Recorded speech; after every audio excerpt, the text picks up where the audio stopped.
When I left school, I studied horticulture, worked in garden centres, then went to work in the vineyard at Broken Wood back in 2001, just because I thought, oh, I understand that, you know, plants, leaves, dirt, I can do it.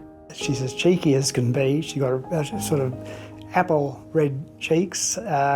She's a honey and feisty, really feisty, and always say with a grin somewhere close by. One of my bosses said to me one day, "Don't worry about uni, just make the stuff." and you'll learn more from that than you know, being in a classroom or. So time in Oregon undoubtedly gave her a feel for Pinot Noir. It's the most difficult of all varieties to grow, make, persuade to do what you want it to, and she basically almost achieved the impossible. Each time's almost like a new experience.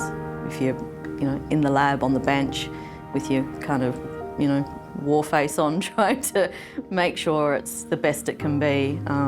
Yeah, I guess you always, every time you look and think about a wine or at a wine, you seem to see something new and something different and hopefully understand it a bit better. She has done a fabulous job with what was her first full vintage. Just amazing, amazing job, and made a wine that I'd always thought impossible. I'd always poo-pooed the idea that you, in a place like the Yarra Valley, that you would blend Shiraz and Pinot Noir. It's never been done before, and she was the very first to do it.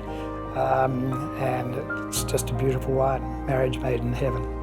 I think it's great, and I don't like to focus on my gender as being important in my role. And I think a lot of us in the wine industry don't, but the absolute truth of it is there's not that many of us, and I like to think it's a level playing field, but it probably isn't when you break it down. So that just is a sweetener, I suppose, on the deal to be the first woman to have won this award.